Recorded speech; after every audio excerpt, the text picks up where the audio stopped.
is, of course, a public comment that General Petraeus made, in which he said the United States and some NATO countries should lead some sort of an allied force, not a NATO force, but some sort of a coalition of the willing, to quote George W. Bush, on the ground in Ukraine against the Russians.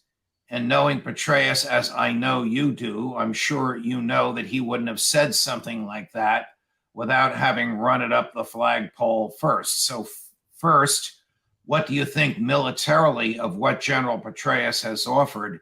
And secondly, who, since he's a civilian now, up the flagpole would he have run this past? Who else wants this? Does the Secretary of State actually expect his boss, the President of the United States, whose administration is tottering on the brink and whose physical existence is tottering on the brink, to put American troops on the ground? I'm asking you a lot all at once. I'll let you take those balls and run with them.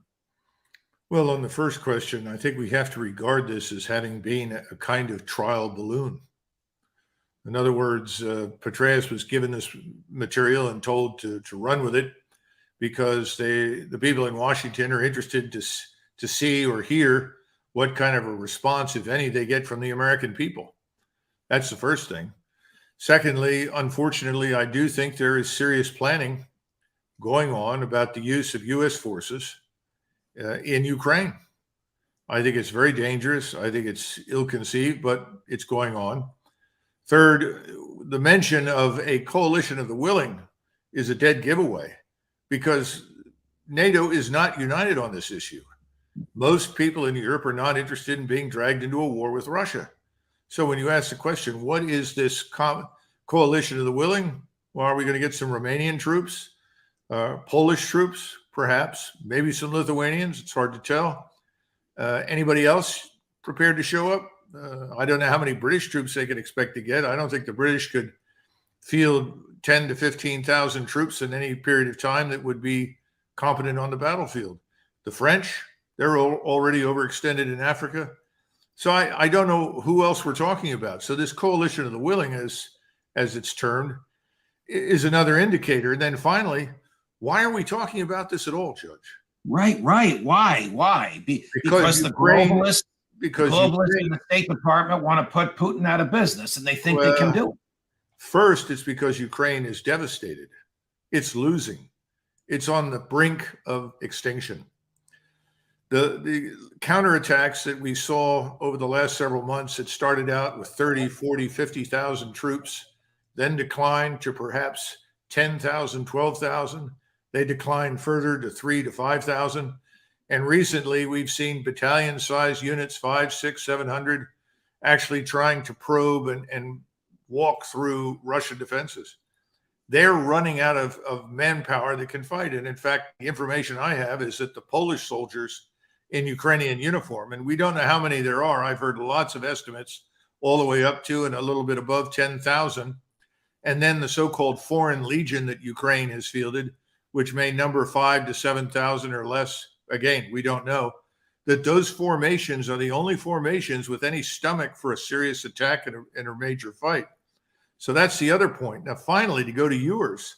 Yes, Judge, we have people in Washington who want a direct confrontation with Russia because they believe they can bully Russia. They believe they can compel the Russians to submit, that Mr. Zelensky can show up and accept their surrender. It's bizarre. There's no evidence for it. It's dangerous. It's stupid. But yes, they are there. And I think that characterizes the thinking at the top of the administration.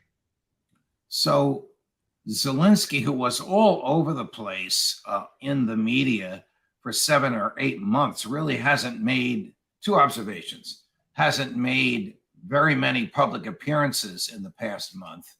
So I offer to you the thought that maybe he knows that what you're saying is truthful and his days are numbered. The other observation I want to make is the storied American 101st Airborne is in Europe for the first time since World War II. They're in Romania. What are they doing in Romania? Well, according to the reports, there are about 5,000 of them. This is a mix of light infantry and UH-60 aircraft. I don't know if they have a battalion of H-64D attack helicopters with them, but they're supposedly working with Romanian forces. Again, this looks like one wing or one leg of the coalition of the willing. Then the rest of the division is up in Poland, which is several hundred miles north.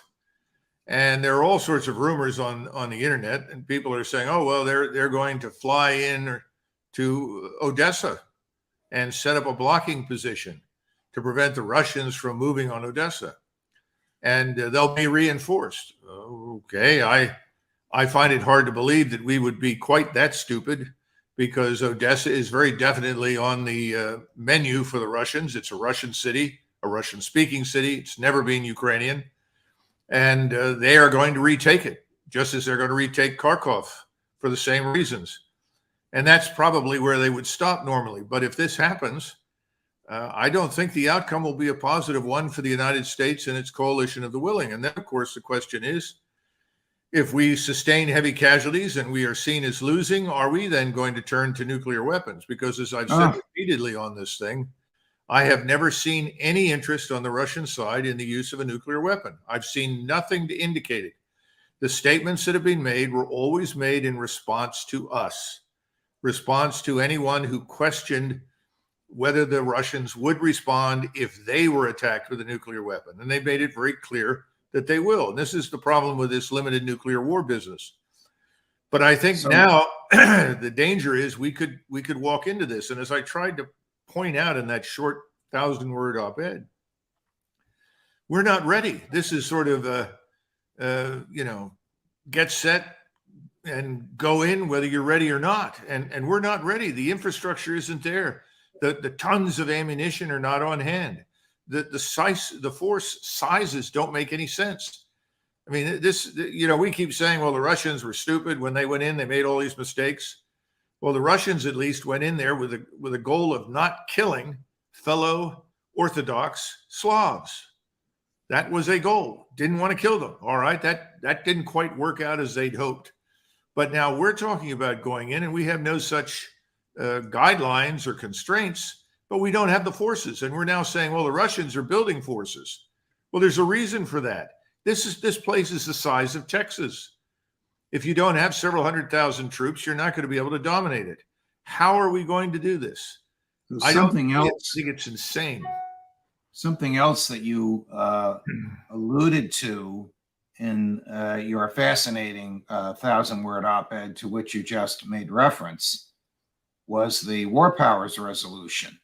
In my view, a profoundly unconstitutional piece of legislation, but it's never been tested in the courts. And it means that we could all wake up some morning to find Joe Biden on television saying, by the way, last night, 50,000 American troops entered the fray in the Ukraine war. And there's nothing the Congress or anybody could do about it for 90 days. Then he reports on it and they can stay another 90 days. Then he needs congressional approval. But for half a year, for 180 days, he has, in my view, the constitutional power that Madison and company expressly reserved for the Congress in his own hands.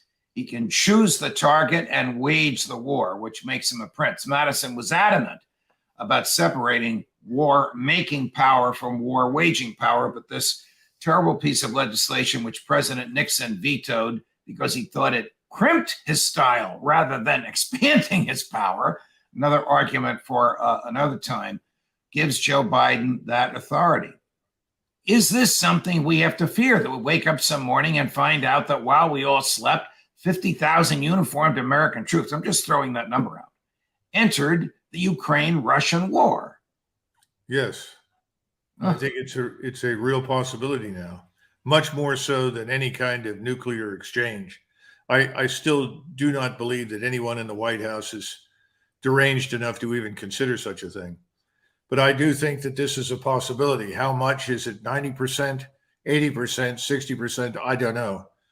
But I do know that after I'd written that op-ed piece, I received an awful lot of information from people on the inside telling me that I was dead right and on target, and then beginning to tell me the kinds of things that were under consideration. So yes, I think it's a possibility. Now, if we go back to this whole business, let's face it, certainly since FDR, I think we've lived in a world of presidential government. And that's one of the tragedies of the United States. We were founded as Agreed. And There's no question about that the presidency, no matter who occupies it, whether it's Jimmy Carter or Ronald Reagan, or Harry Truman or Barack Obama, the presidency has expanded almost to the point of dictatorial powers. That George W. Bush and his successors all claim that somehow they can kill people. I mean, these are claims that even to FDR would have sounded alien.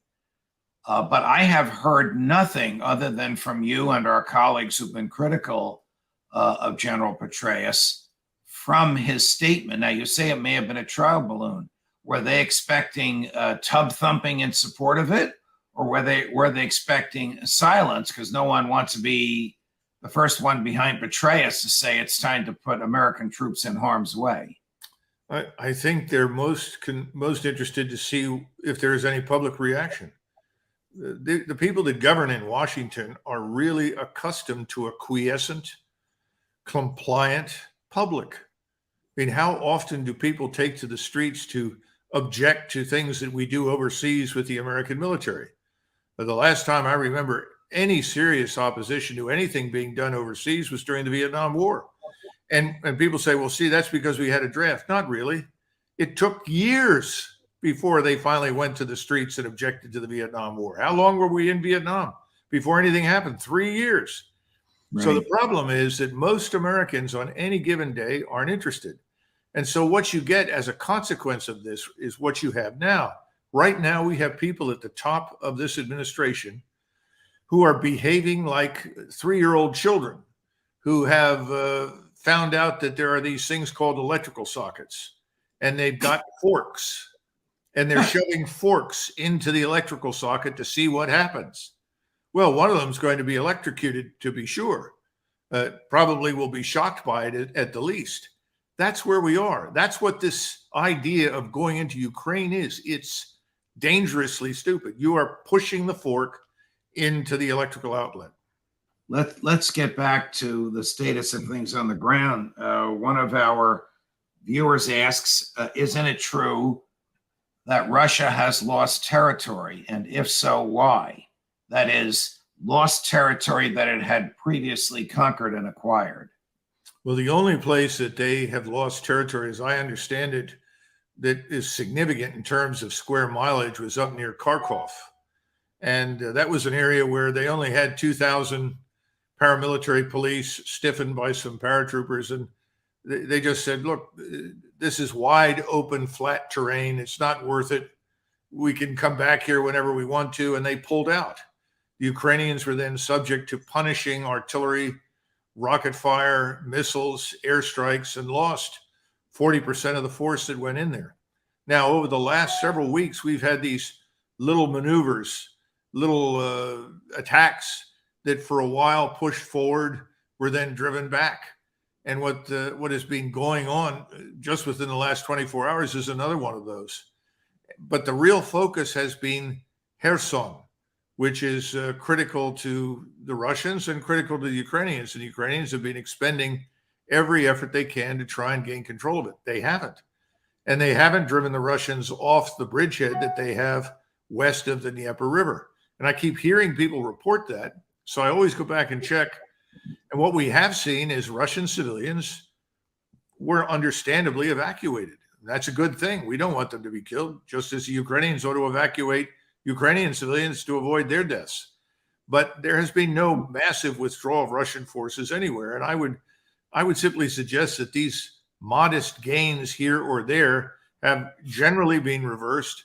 And if they haven't been reversed, it's because there's no urgency to do so. And remember, behind these front lines right now, most Americans don't know this, there are groups of Russian forces with the best equipment available of between 50 and 80,000 men training behind these lines down in southern Ukraine, also behind the lines up in western Russia or Eastern Ukraine, and then up in Belarusia.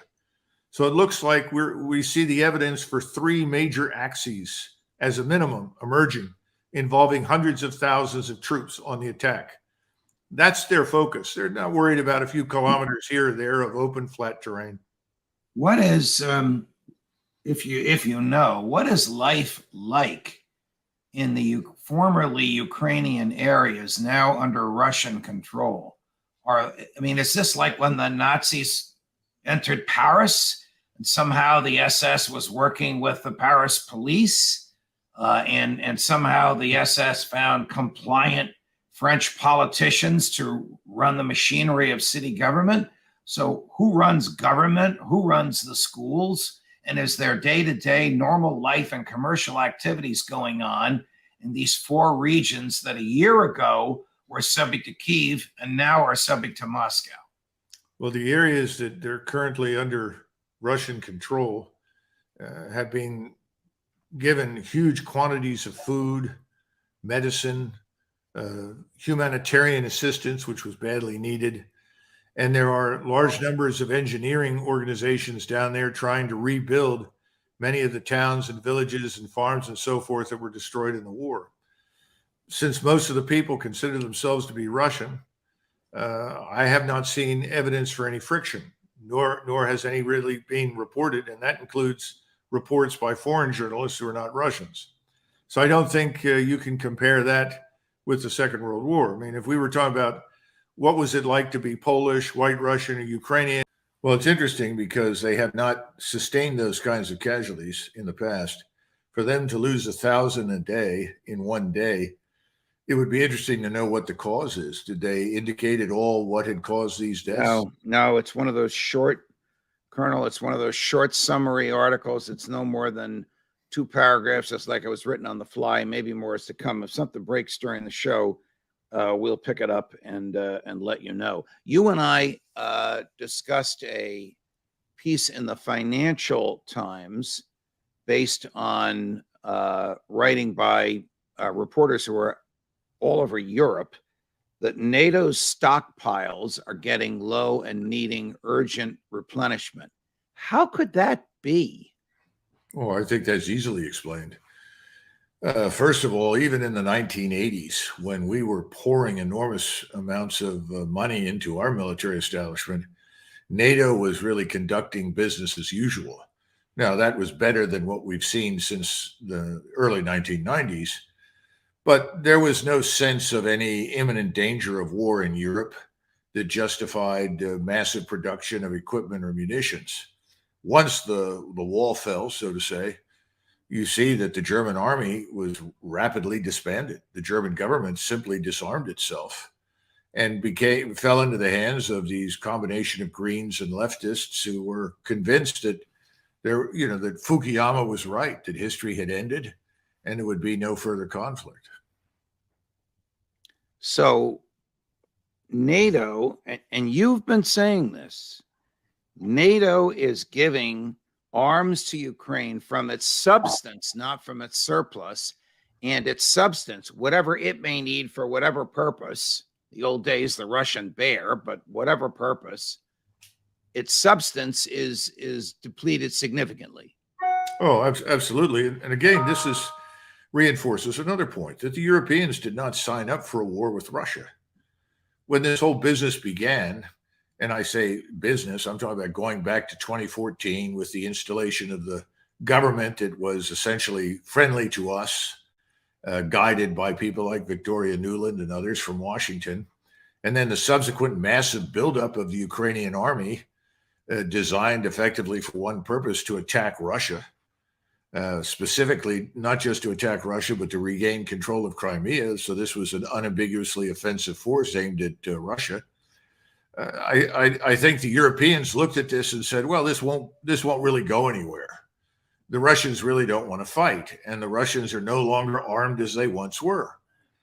And what we're discovering is that they were not entirely wrong, that the Russian military was hardly prepared for a major war, which is why they ultimately went to the strategic pause, the economy of force. And they went to a war footing. They're now on a war footing. Their factories are running 7 days a week, 24 hours a day. they're not in any danger of running out of ammunitions or equipment or anything else. And they're turning out excellent equipment, brand new equipment in many cases. It's arriving very rapidly at the front. They now have a very large force, and it's getting larger every day. So I think the Europeans just never signed on for this. And the problem we have right now is that we grossly miscalculated on, the Russians. We don't really understand them. We didn't pay any attention to them.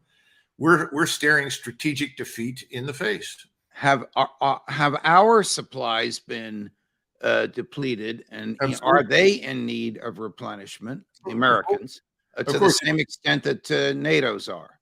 Well, of course, you got to remember that if you look at something like the Javelin, a friend of mine at Raytheon told me that, and this was ultimately posted by Fox News in one of the articles, but a friend at Raytheon said, look, we've gone through almost 7 years of production of Javelins in Ukraine. It takes time to build these missiles, whether it's HIMARS or Raytheon's other products like NASAMS and so forth. All of these missiles are very complex, high-tech weapons. We've gone through our stockpiles very quickly, and we have no surge capacity, none. And that's something people don't understand. But the Russians have managed to very rapidly surge production.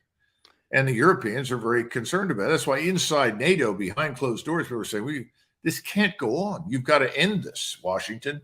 Everyone's at risk. We have nothing left. In fact, the whole tank issue is blowing up in everybody's faces because the tanks are simply not showing up. Suddenly, other European members are reluctant to commit their Leopard tanks. And if I were sitting in their shoes right now, I would feel the same way. Why would I send my armor over there? I might, in their minds, they say, well, once Ukraine is destroyed, we have to be able to defend ourselves. And I think they're right.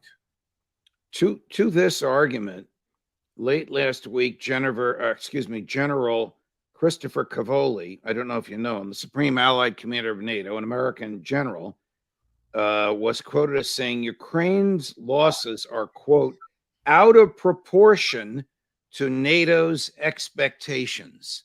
Now, that's consistent with what you're saying, but I'm surprised to hear that from General Cavoli, unless this is the type of leak that's intended to acclimate the public to reality. That could be.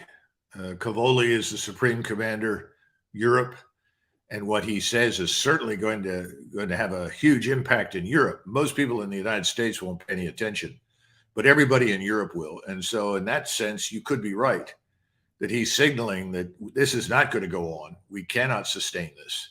He's not going to come out and say it, but I think that's his message. Would someone of General Cavoli's position, an American four-star, but commanding American and foreign troops to the extent that he's commanding them, you can tell me what that means, in Europe, have needed the permission of the State Department or the Defense Department or the West Wing to make a statement that profound? Absolutely. It would have to have been vetted in the White House as well as with the Office of Secretary of Defense, and I suspect the Secretary of State. He also used a phrase, and maybe this is military science 101, I don't know. Precision can beat mass. Can you tell us what that means? Well, I did not necessarily use that. No, phrase. You didn't use it. General Cavoli did. Yeah. Cavoli is not wrong. What you need, though, is the following. Wars are won and have been won, certainly for the last century plus, by accurate, devastating firepower. Your ability to direct accurate, devastating firepower against the enemy at a place and time and space that makes his position hopeless. Let's put it that way. We have precision. Unfortunately for us, so do the Russians. So do the Chinese. This monopoly that we had for years on precision munitions is gone. Now what the Russians are demonstrating is that they understand that you need both. You want precision munitions, precision missiles, precision rockets, but you want huge quantities of them if you're going to win. So Cavoli is trying to sort of be on both sides of the equation. He said, well, precision can beat mass, yes, under certain circumstances. But if your opponent has precision and mass, probably not. And that's the case with Russia right now. Wow.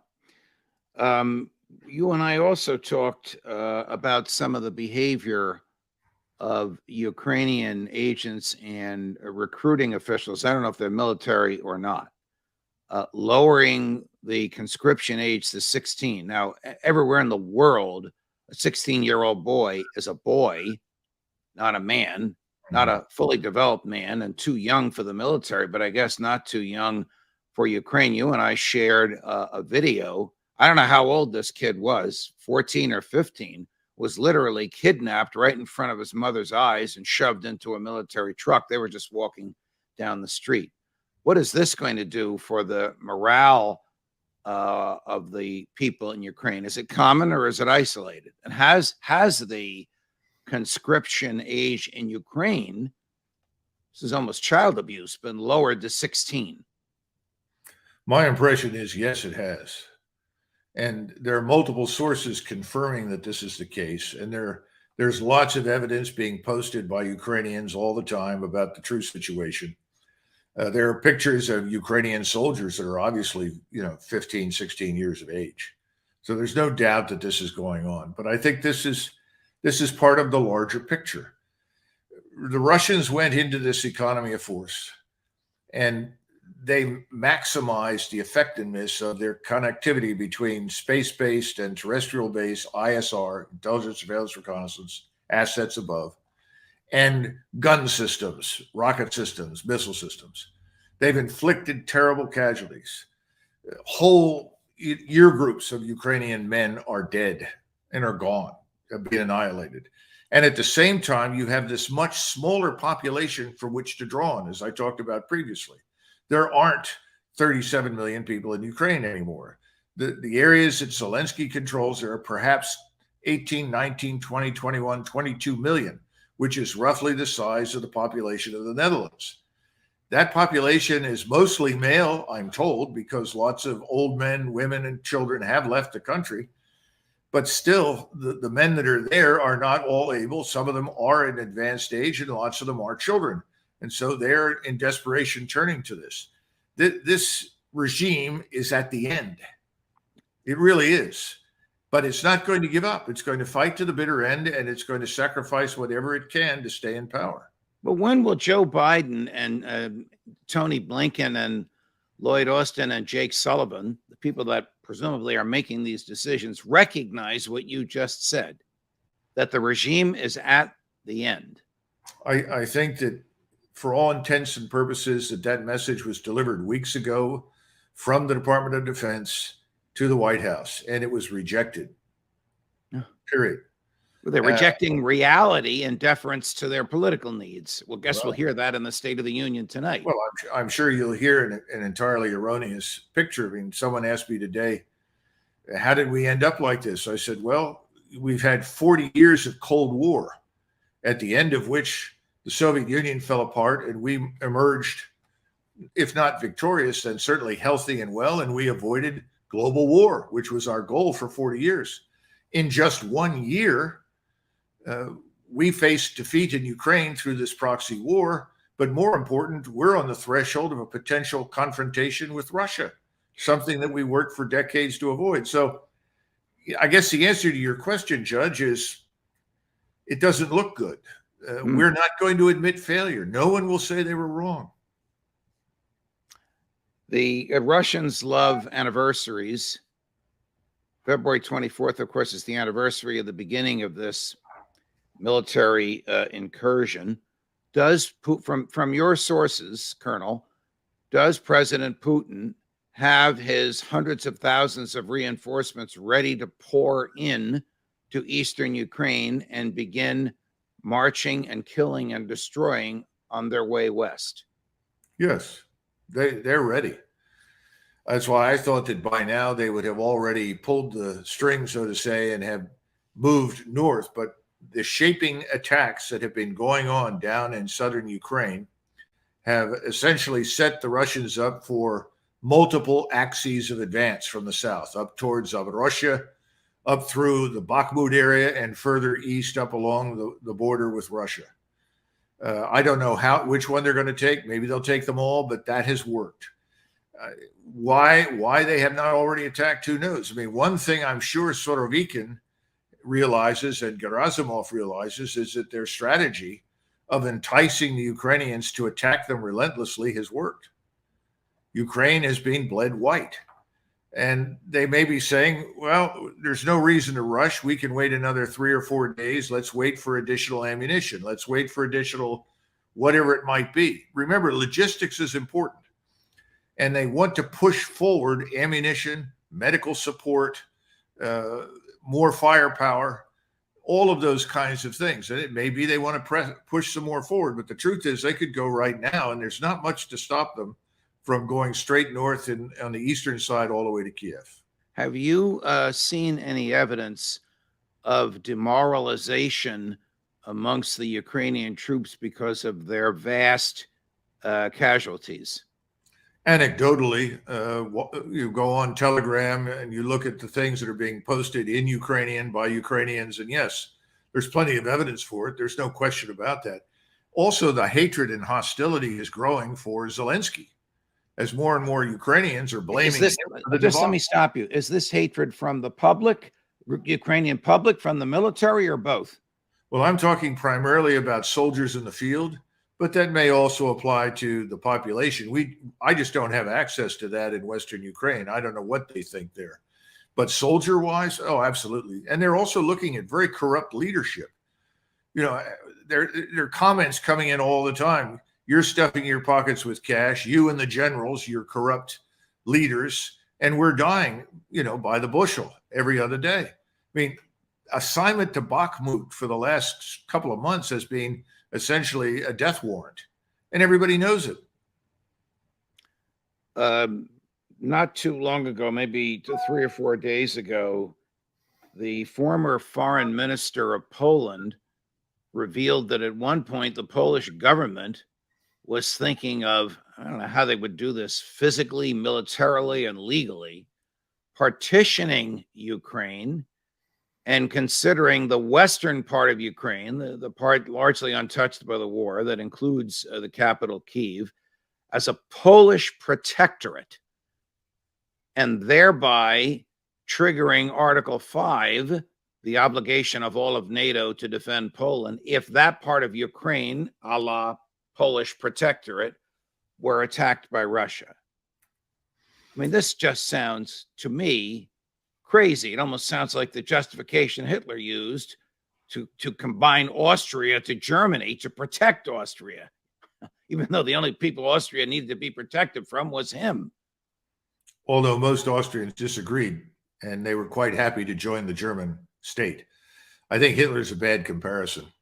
Okay. I think a better comparison would be somebody like Stalin, the man that murdered 16 times the number of people Hitler ever encountered. I think Poland is another state in the region with unfinished business. You've got to go all the way back to the First World War and understand the Second World War was an extension of the First, and then all of the people in the region that were formerly part of Austria-Hungary, the Polish-Lithuanian Commonwealth, even the German imperial state or Prussia, all these places fell under Russian domination, Russian communist domination, and everyone was unhappy with it. Everyone hates it, and everyone felt betrayed.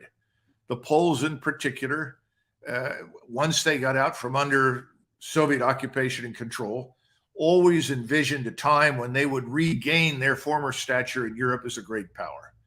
So these kinds of thoughts and strategies have been around forever. The problem is, if they are seriously considering this, and they may be, I mean, it's hard for us to know, but nothing would surprise me. The Poles are romantics to the bitter end. If they think that by moving into Ukraine and claiming that they are acting in the name of NATO and Washington, that'll be the end of NATO. The Europeans will say, you've had it, you're on your own. We're not bankrolling your war to regain your empire against Russia. Well, we already know that the president of Poland has said his goal would be to claim back Crimea. Now, that is an impossibility, and it's insanity. Yeah, but you mean Ukrainian president, right? No, the Polish president. Oh, he wants to recapture Crimea? Yes. He wants American troops and his troops and Ukrainian troops to recapture Crimea. This is an impossibility, and I think you'd agree with me. It's insanity for him to say that. Well, he's obviously on hallucinogenics of some kind that would make him billions of dollars if he could mass produce it. But no, I don't see any evidence for that happening. And again, look at everybody else involved. And I guess you have to make exceptions for people that live in northern Norway that think that might be great, who are on the edge of the West and are totally remote from reality. You may have some of those in England. I don't know. But everybody else on the continent of Europe will walk away from that. There's no chance of that. And that's the end of NATO. People just say, wait a minute. No, we're not joining this war on Russia. Russia is not the Soviet Union. Is there any chance, no matter what Washington does, that Ukraine can win this war? Well, of course. Or that Putin can lose it? No, of course not. No. Putin isn't going to lose anything. And so, somebody said, well, Putin is weakened and adrift. I said, you mean Joe Biden? They said, no, Putin. I said, no, Joe Biden, not Vladimir Putin. The Russians have a strategy. They know what they're doing. They're methodical. They're deliberate. They're effective. We don't. We never thought through the consequences of our actions. We're all sitting around here in Washington saying, oh, what do we do now? Ukrainians are going to lose. We can't have that. We've got to ship more over to them. What do we do? See, this has been my concern from day one, that then people who are rank amateurs are saying, well, we've got to do something. Maybe we can move into Western Ukraine, just out to Lvov, and set up a safe zone. I don't think it's going to go down very well with the Russians at this point. You can't tell your opponent, you must be humiliated. Your state must be dismembered, and your government must be destroyed. Then we will kindly accept your surrender and welcome you into the brotherhood of international globalism or something. But that's effectively what we've been saying. So if you're a Russian right now, you're looking at this and saying, we're just going to keep going until there's nobody left in Ukraine that opposes us. And I'm afraid that's the path they're on. And I don't see any evidence that we're going to try to seriously arrest it. What will it take, in your mind, for Zelensky to call up Tony Blinken and say, let's start some back channel communications with the Russian foreign minister, because this can't go on much longer? Or is he not the type of rational person to do that? Or is Blinken not the type of person to accept that? I think Blinken and the president would have to assure Zelensky that he and his inner circle will be flown immediately to Miami or Malibu or somewhere, and ensconced in wealthy homes and surroundings, and live comfortably for the rest of their lives, in which case he might do that. But otherwise, forget it. All right. I want to switch gears just a little bit. Colonel, where on the planet is the largest gathering of Chinese intelligence agents outside of China? Well, the largest concentration, let us say, of intelligence operation, in other words, the biggest operation outside of China, yes, with all of the technology and capability, is probably in Mexico. Probably on the outskirts of Mexico City. And we obviously know at whom and at what those intelligence activities are aimed, if they're in Mexico. And remember, the Soviet Union maintained its largest KGB operation in the world in Mexico, because Mexico was very friendly to the Soviets. I mean, these are old issues. Venezuela, Cuba, and Mexico were always pro-communist. They supported the communists and the... Well, right now, the Germans are providing 17 tanks, 3 from Portugal, 14 from Germany. That's not a significant number. They initially said they would end up with 88. That number continues to fall. I think for the Ukrainians, the mud would be a welcome respite. Okay. Secretary Austin recently reinforced the Joe Biden mantra, "We'll be with you as long as it takes, and we'll get you as much ammo as you need." He's a little long-winded, but here he is. Ukraine has been at this for a year, and so they have used a lot of artillery ammunition. We're going to do everything we can, working with our international partners, to ensure that we give them as much ammunition as quickly as possible. as much ammunition as quickly as possible. I suppose that's so generic it could mean almost anything. But is there still enthusiasm, Colonel, as you perceive it from your sources, amongst the neocons on Capitol Hill to provide as much ammunition as possible, or do they see the handwriting on the wall that you've been warning about for a year?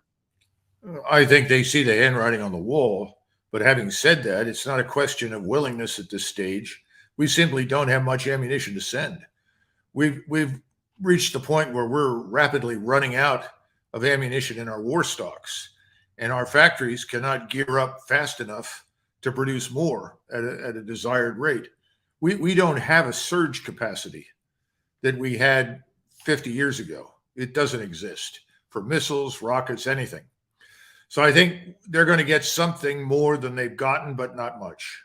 And it's not going to make much difference. On the other hand, as we've talked about before, the Russians, and I just had a conversation with someone who was in Moscow a couple of days ago, who tells me that the Russian General Staff is preparing for a 30-month war against NATO and the United States. All of their munitions factories, equipment factories are running 24 hours a day, 7 days a week. So they are well stocked and they are prepared for the worst. Well, guess who agrees with you on the depletion of our supplies? The Secretary General of NATO, General Stoltenberg. Here he is now. The war in Ukraine is consuming an enormous amount of ammunition and depleting Allied stockpiles. The current rate of Ukraine's ammunition expenditure is many times higher than our current rate of production. This puts our defense industries under strain. I wish that Secretary Austin had been there. Maybe he was somewhere else in the room.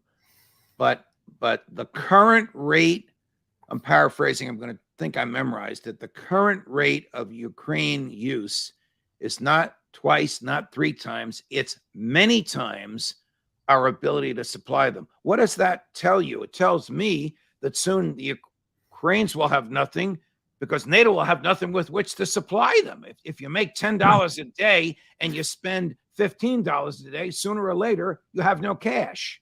Yes, the Ukrainians are running out of ammunition. There's no question about it. And they'll have to fall back and regroup. If they don't, they'll simply be annihilated. And that might not even work either. We'll talk about that later. But the bottom line is, yes, the situation is dire. And the more desperate things become, the more ridiculous, in some cases, the claims are made by the Ukrainians and the West. Do you have an opinion as to why General Stoltenberg would have said that, and if he would have said that without running it past his masters in Washington first? No, I'm sure that they asked him to say it. Everybody knows it. It's an open secret. We're in the same boat as our European allies, but I don't think anybody in Washington wanted to make that admission.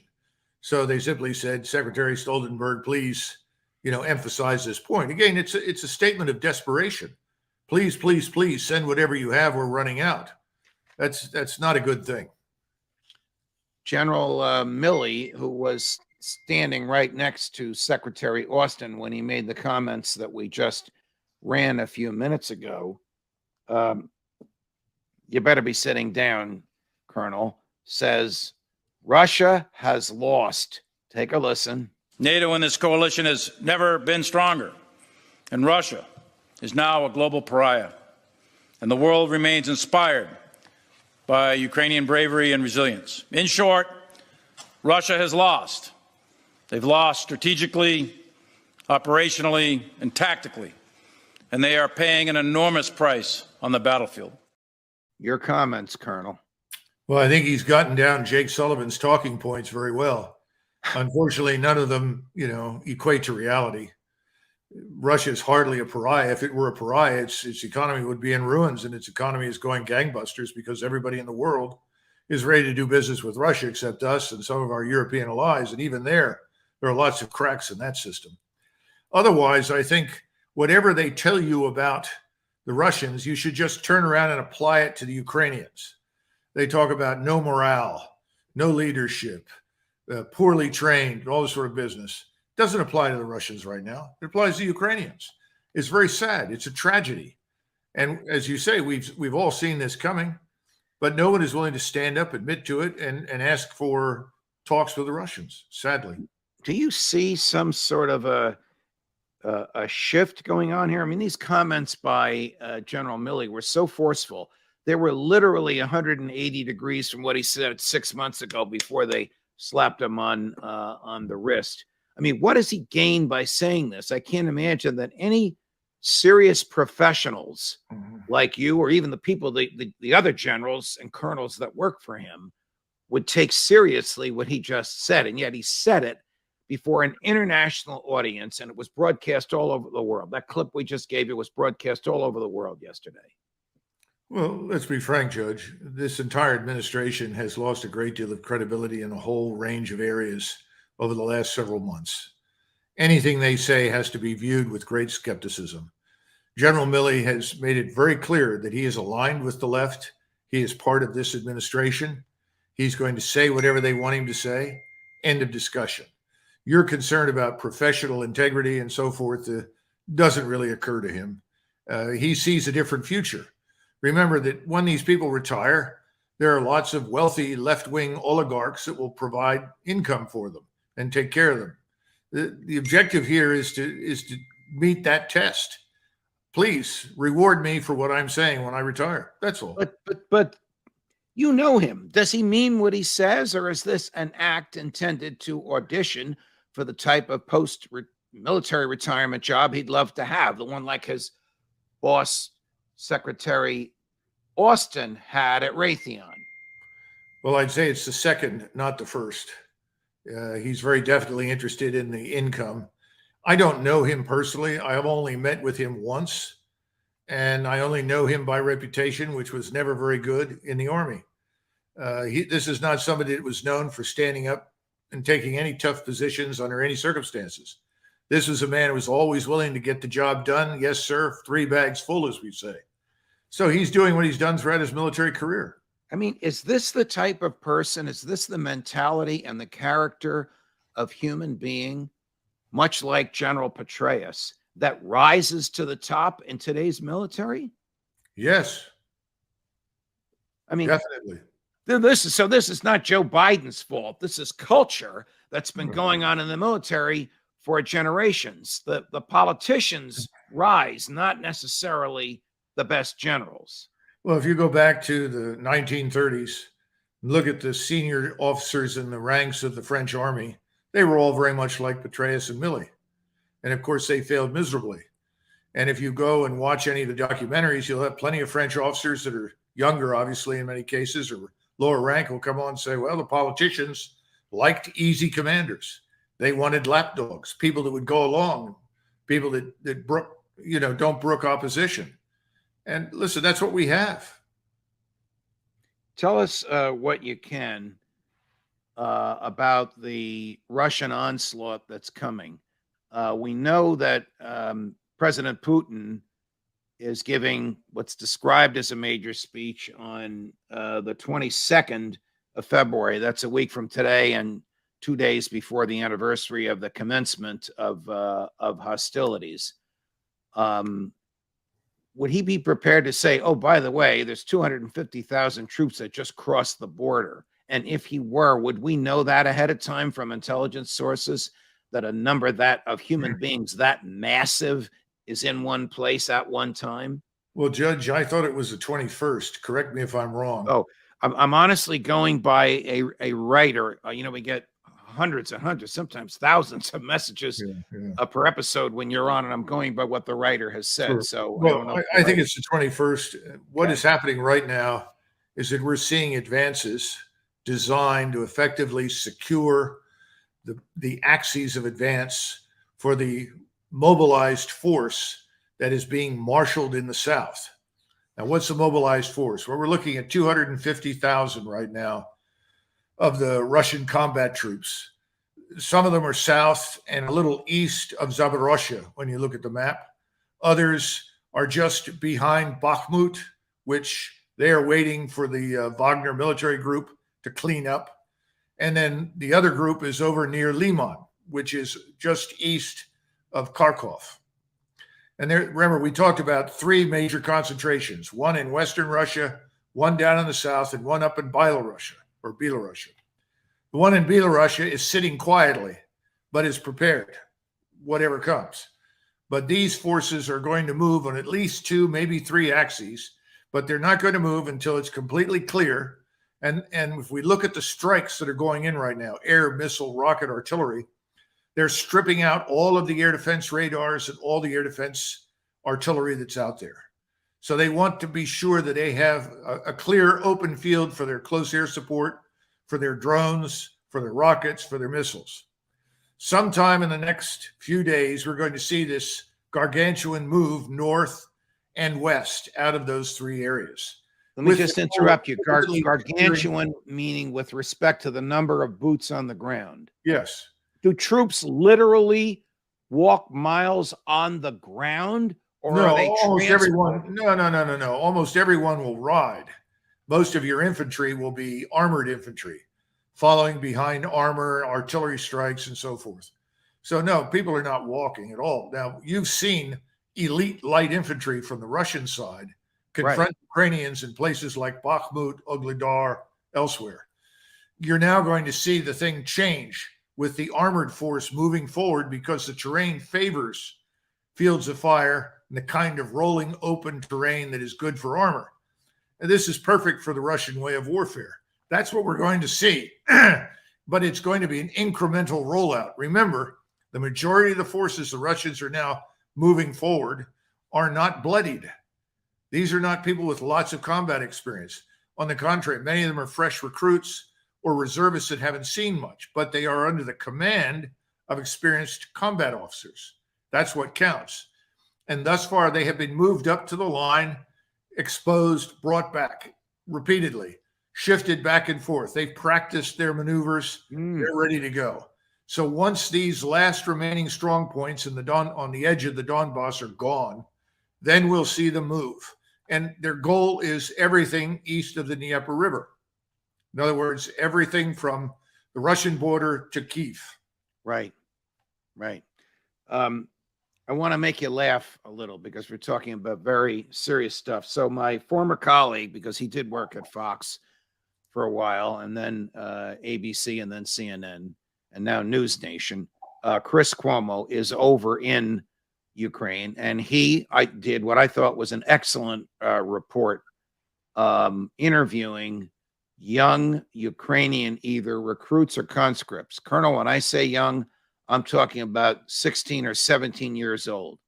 In his report, he showed them doing serious military drills, and then he interviews one of them who speaks English, who tells him at his age, he has been to the front lines, he has seen blood and death, he's not afraid of it himself. Is there some age, I should know this, either internationally or legally in Ukraine, below which human beings cannot be put into battle? Well, there should be, but there won't be, because it depends on how desperate the state is to survive. Right now, the Ukrainian state is desperate to survive. So they're going to reach down very, very low. But there are a couple of things here, Judge, that should be mentioned. Just because some of these kids may be 15, 16, 17, doesn't mean they can't be effective. In fact, there's a lot of history that suggests that they can be very lethal. We talk about our landings in Normandy, and when we faced the 2nd Waffen-SS Panzer Corps, we were complaining about all these veteran soldiers. In reality, more than 85% of the soldiers were under the age of 19. And they fought ferociously, and they inflicted 3 casualties for every one that they took. These are German soldiers or American? No, Germans against us and the British. Us. Wow. This was June of 1944 and July of 1944. Now, my point is this. Young soldiers that have never seen action are frequently much braver than those of us that have seen action, simply because we've survived some encounters. We know how lethal it is. They don't. So I believe the young man. But the sad truth of the matter is that no matter how brave you are, and no matter how much willpower you may possess, against overwhelming, accurate, devastating firepower, it's pointless. All right, your overwhelming, accurate, devastating firepower is what the Russians are going to bring to bear. Your analysis is so astute.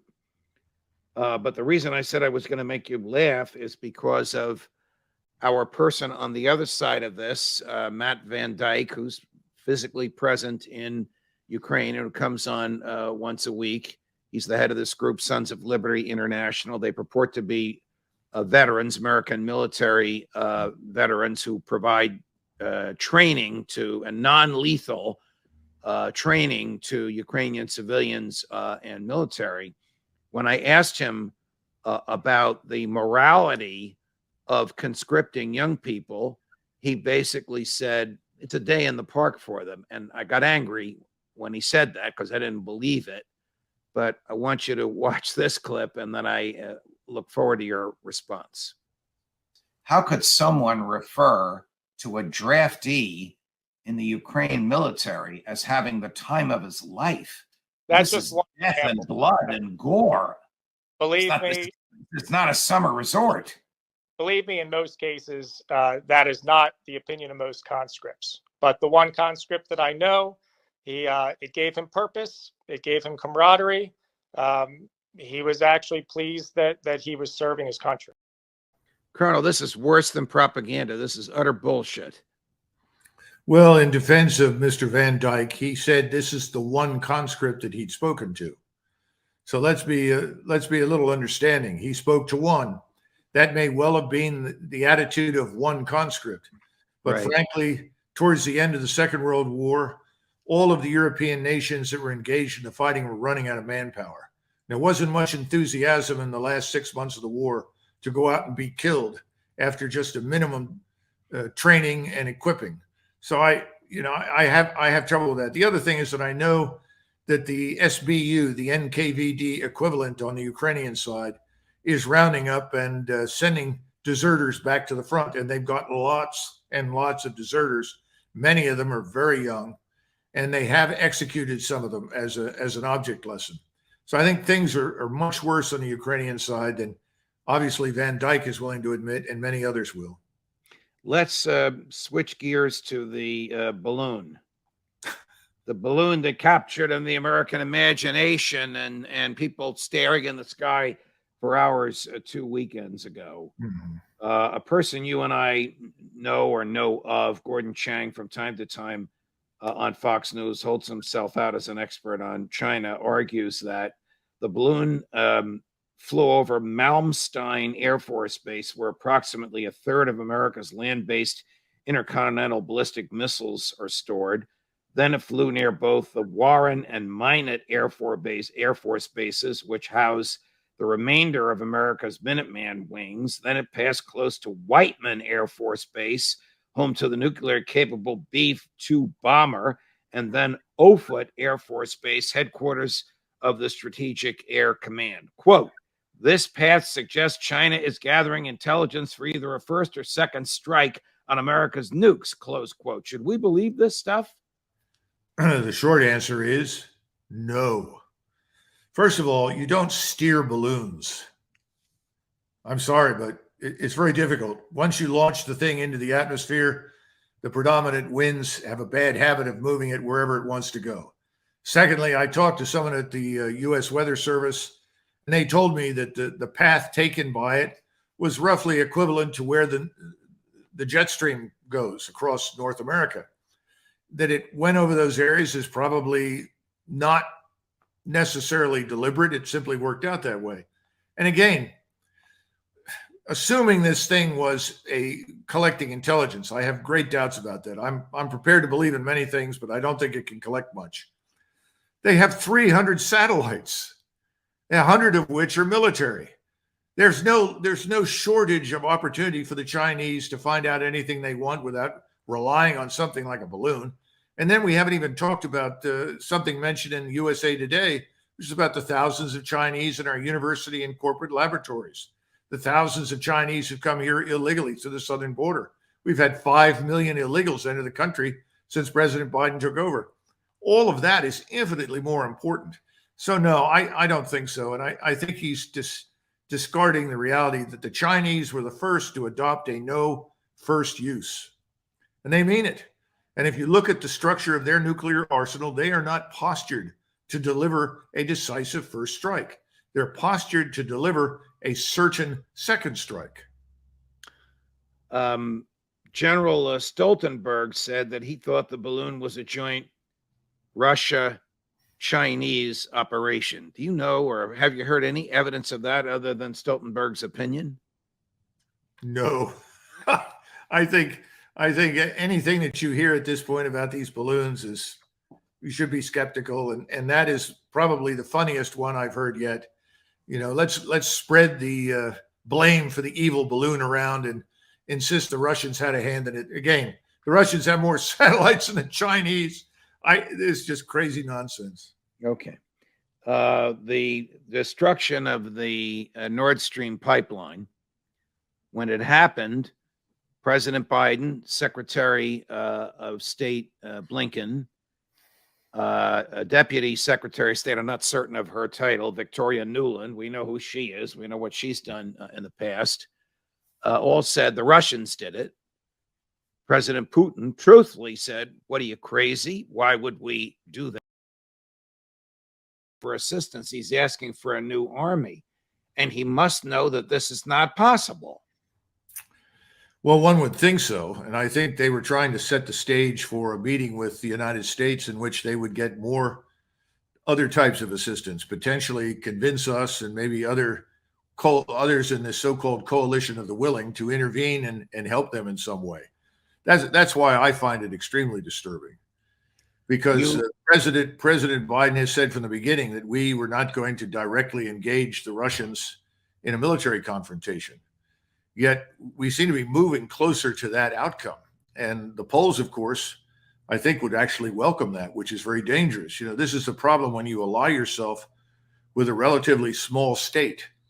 The small state has a permanent interest in leveraging your power for their benefit. Right, right. You point out that Ukraine hospitals and morgues are filled to capacity, and Ukraine with wounded and dying Ukrainian soldiers. How many healthy soldiers do they have remaining? Do you know? Well, the last word that I had was they had 194,000 quote unquote effectives. And in the article, Zaluzhny mentions that he's got 200,000 combat ready troops, people that can fight. He has another 500,000 people in uniform, but they're not necessarily soldiers. They may be police, paramilitary, other kinds of functionaries, but they're not fit for frontline duty. And I think that's a huge admission, because it also tells you something about the enormous number of casualties that the Ukrainians have been taking. Why is General Zaluzhny saying all this in public? Is there some purpose or goal to this? Yeah, I think, again, he and President Zelensky know what I know and know what anybody knows who looks carefully at the assembling Russian force and its enormous firepower, standoff attack and direct firepower. And he's being honest. He's saying, well, their attacks could be stronger than we think, and we could be weaker than we thought, later on in the article. In other words, it's a backhanded way of saying, look, this is very dangerous. We probably are not going to succeed against this kind of force. We've asked you for more. What are you going to do? In other words, the ball is in your court, Washington. And after all, we urged them to fight from the beginning. We've never come back and said, well, there's a point at which it makes no sense to fight on.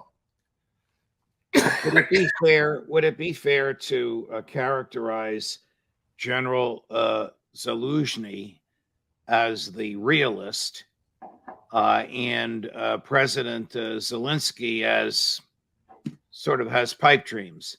And would it be fair to say that the Russians have far more respect for the general than they do for the president? Well, first of all, I have no idea, but I suspect that Zaluzhny, who's been on the phone before with his counterpart in Moscow, has at least a rapport with the Russians. What that is and how well that goes, I can't evaluate, but they have talked. And I think Zaluzhny is being realistic and as open as he can. And Zelensky is permanently cheerleader for the war in perpetuity and has sold himself as Washington's man on the ground to lead the charge against Moscow. I don't think he can back down from that. He's made so many sweeping statements that are so ridiculous that you can't retreat. Is it conceivable that General Zaluzhny would work out some peace agreement with the Russians in order to save hundreds of thousands of Ukrainian lives, no matter what President Zelensky thinks about, almost sort of pushing him out of the way? He's got the pipeline to Moscow. Nobody in Moscow will say a word to President Zelensky. Judge, we're now in the realm that I would comfortably call the Twilight Zone. All right. Who knows? I mean, we could sit here and speculate about that, but I think there are lots of people that are willing to pull out their weapons and shoot people down right now inside Kiev in the government who might go that route. I think that they're stuck. They're going to fight. And perhaps in the midst of this fighting, there will be a call for some sort of ceasefire. And again, the problem is you're dealing now with a Russian government that has given up on the West. Let's move from the East all the way to the West. Does General Zaluzhny have respect at the Pentagon? Does he have the ear of General Milley, the chairman of the Joint Chiefs of Staff, or of Jake Sullivan, the president's national security advisor, or of Secretary Blinken or Secretary Austin, somebody who can get to the president on the phone in a few minutes? I'm sure that he probably has a line to the chairman of the Joint Chiefs and potentially the Secretary of Defense, Lloyd Austin. And remember, we've been down this road before with Milley. He leaked his rejected advice to the president to the New York Times when he said Ukrainians have done about as much as they can and they should negotiate. And that was rejected. And he was sent back out to recant and effectively sing the tune of inevitable Ukrainian victory. So at this point in time, even if he has a direct line, the man in charge is sitting in the White House. And I'm sure that no one in this administration at this stage wants to admit that they made a terrible mistake and put Ukraine's very existence at risk. Your greatest fear, and stop me if I don't have this right, is that the man in the White House will pull an LBJ. And when his generals, when Westmoreland said to LBJ, we're going to lose unless we don't have another 125,000 troops, LBJ said, you got them. I don't know that Zaluzhny would say that to Biden, but what's to prevent Biden from saying, I'm using your language, Colonel, you wrote this, it's brilliant. By the way, for those listening to us, it's called Downfall in Kyiv and Washington, Colonel Douglas Macgregor. And it'll be available tomorrow at the American Conservative at their website. Colonel, your fear is that Joe Biden wants to lead a coalition of the willing, which is to be about 2 or 3 NATO countries. Yes, I think that the people in Washington, and when I say people, I'm talking about virtually everybody inside the Beltway, has all drunk heavily from the Kool-Aid that says Russia is weak, Russia is incompetent, the soldiers are no good, the army is weak, we can prevail. We have to stay the course with the Ukrainians. The Ukrainians can still outfight them. And if we need to go in to bolster the Ukrainians and try to establish under the guise of a no-fly zone on the ground, some sort of secure area in western Ukraine, down near the Polish border, in order to provide a safe haven for retreating Ukrainian forces or refugees or something else, we should do that because we can still dominate the Russians if we need to. And that was, see, LBJ knew that he had enormous leverage with the United States Navy and Air Force, not just our ground forces over North Vietnam. We have no such leverage over the Russians. This is a pure continental land combat, and they hold all the trump cards. And we have very few forces, and we're depending very heavily, if we go in there, on the Poles. And while the Poles are very brave, courageous soldiers, that's an irrational act on the part of an American. I mean, what coalition would there be? Who besides Poland and Romania would be in Joe Biden's army and America, of course? Well, I'm sure you'd have some British Special Operations Forces. Beyond that, who knows? I mean, the rest of NATO really doesn't have much to send. I mean, the force that was described in the interview that Zaluzhny asked for is larger than any of the armies in Europe. So what are they going to send? And the answer is, I don't think they have much to send at all. And now they've already exhausted most of their supplies of ammunition and weapons. They've sent most of that excess that's either now in Russian hands, and some of it is still with the Ukrainians. But the Russians have captured a lot of equipment, destroyed a lot of equipment.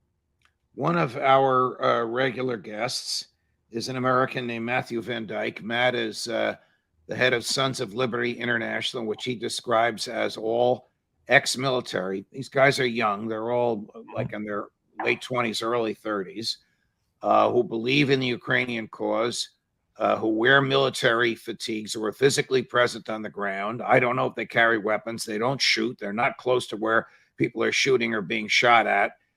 They're training Ukrainians. Matt sent out a rather startling tweet just a few minutes ago. Here it is. Ukraine must conduct a major offensive now. Ukraine has the advantage this winter in morale and logistics. Russia will recover by spring and will never be this weak again. The next 2 months are critical in this war. Don't dig in, advance.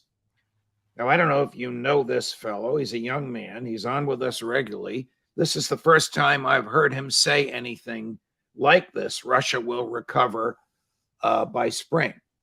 What do you think about this?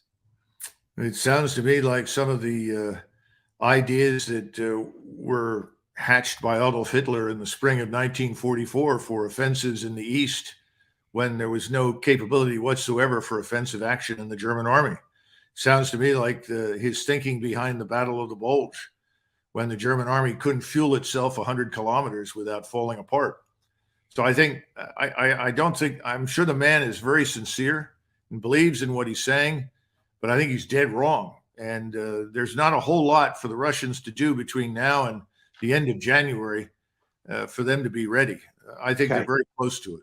I want to go back to General Zaluzhny before I ask you about President Putin in Belarus. I want to make sure I understand the numbers. General Zaluzhny has about 190,000 troops, and then he has 200,000 trained troops and reserves. So if he wants, he has about 400,000 troops. Do I have those numbers right? Well, he actually gave, and again, I don't know that these numbers are trustworthy. Much of what comes out of Kyiv has never been trustworthy. So take it with a grain of salt. Okay, but it's Zaluzhny who has a reputation for being truthful, no?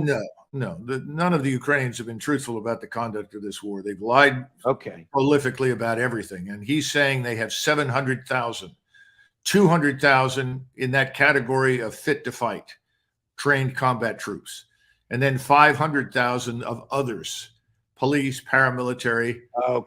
And so forth. Now, again, I have no idea what's going on. I do know that the Nazi enforcers are brutalizing people, forcing them into uniform, sending them to the front.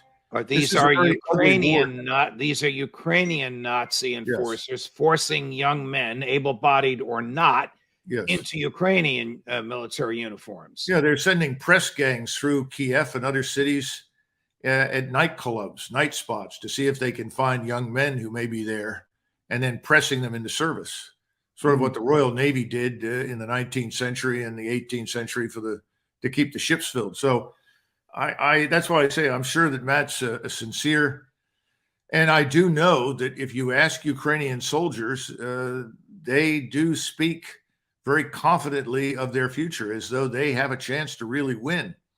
And you heard that from German soldiers right up until March of 1945. So I don't think that we should take that very seriously. I would imagine that President Zelensky's people are aggressively controlling the media and what the Ukrainian troops and what their families back home hear. Well, I'm sure they are too, but he doesn't have to work too hard to control the Western media. That's already in his camp. Already his. Yeah, the CIA has done that for him. Yeah. All right, back to numbers available. What does President Putin have available? Is it 300,000 that are about to add to the fighting force that's there now? No, the numbers, once again, that were given were misleading. He said, well, he has 200,000 fresh combat troops, probably more than that. You know, I said a few weeks ago that the numbers by January could go up to 700,000.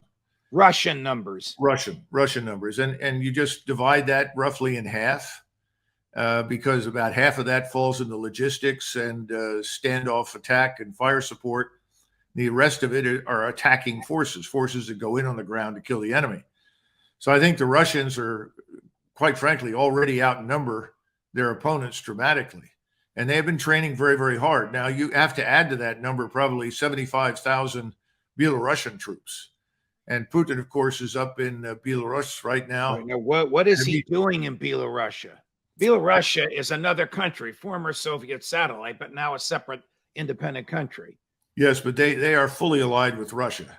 Okay. And Belarus is going to provide whatever is required or necessary for the Russian forces in their country to launch attacks against Ukraine. As I said, there's 75,000 in that army, and most of that is deployed along the border with Lithuania and Poland.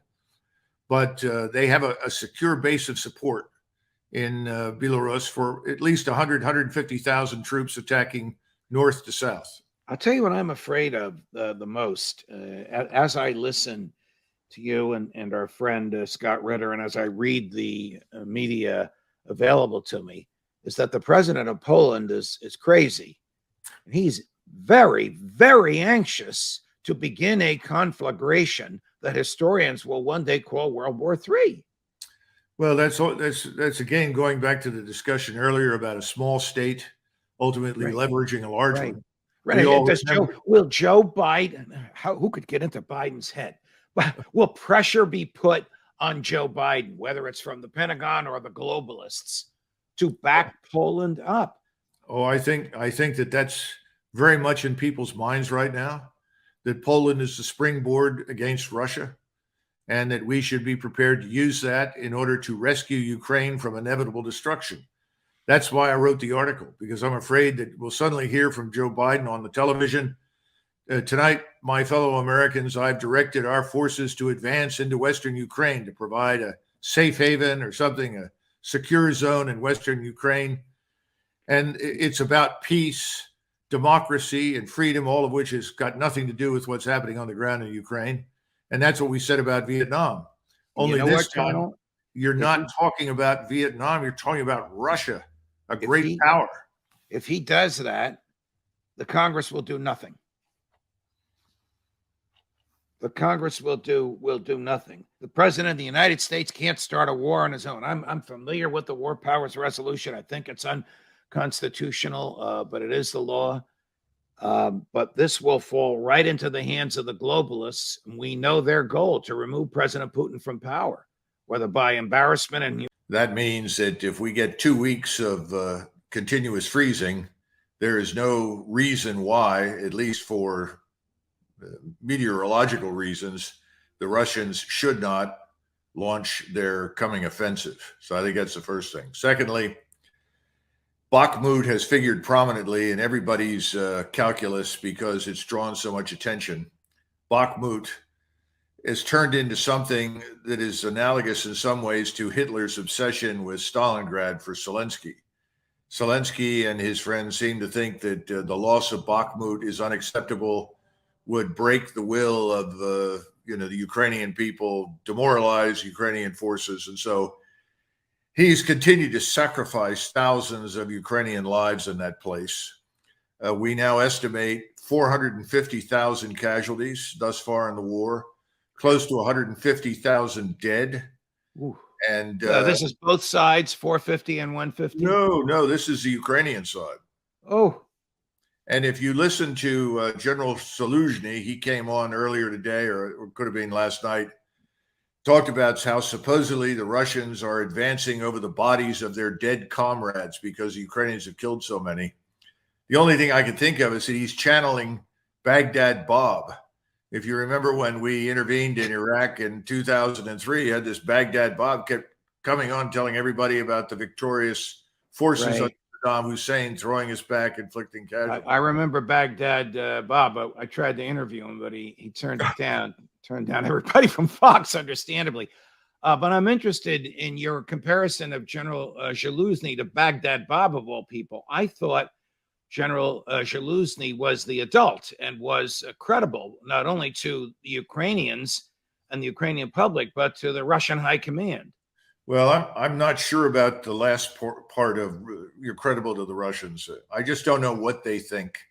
I doubt seriously that they hold anybody in the current regime in high esteem.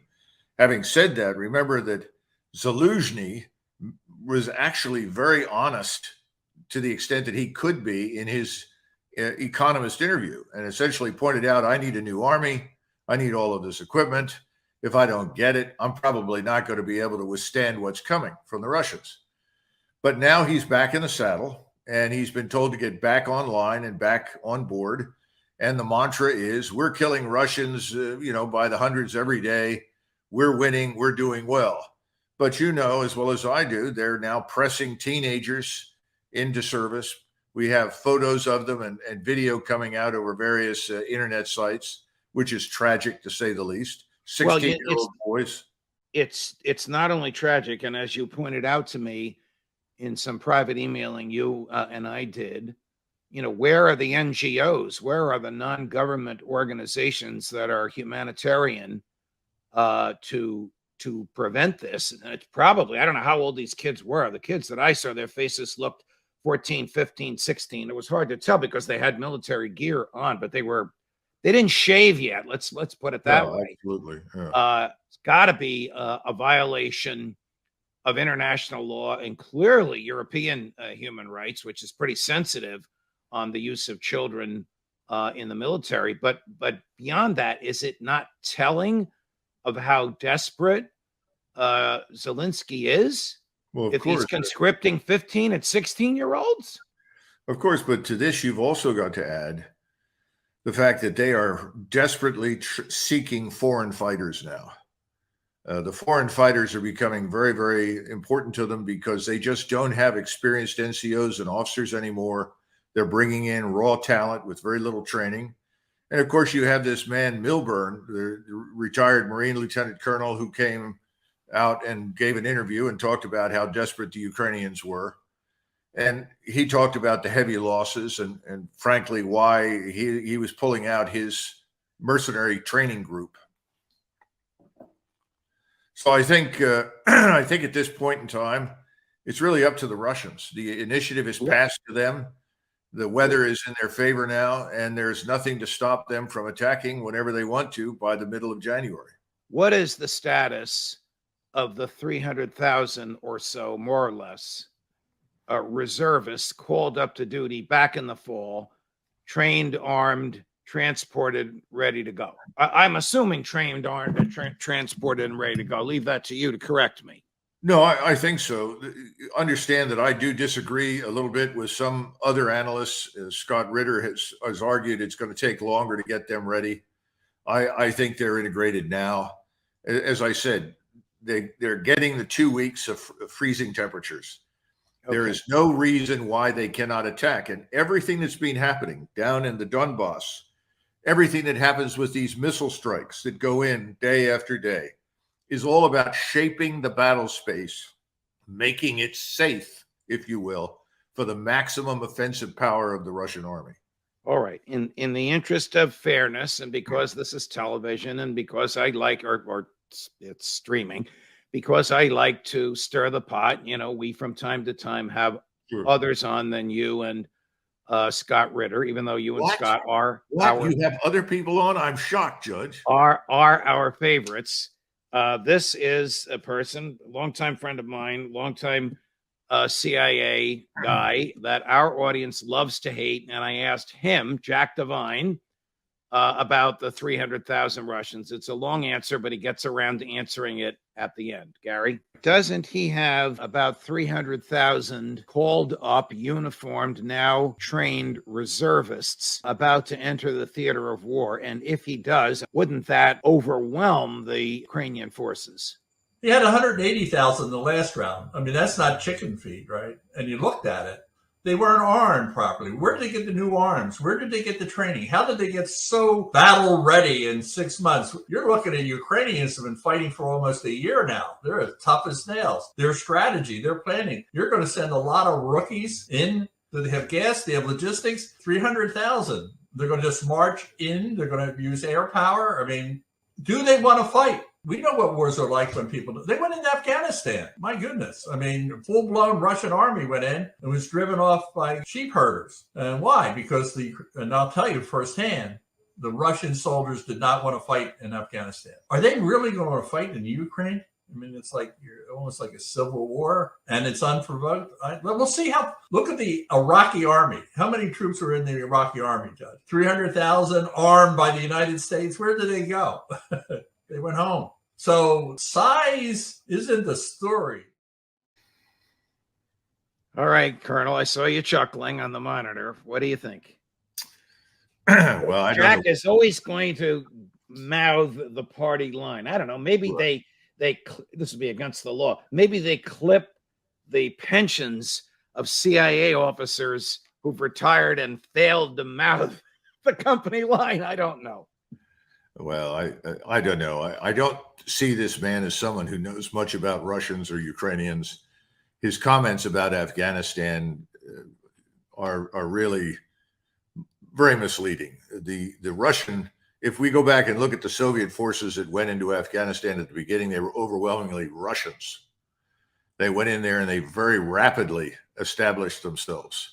Then the subsequent follow-on forces were overwhelmingly reservists that came out of Central Asia, Uzbekistan, Tajikistan, Kazakhstan.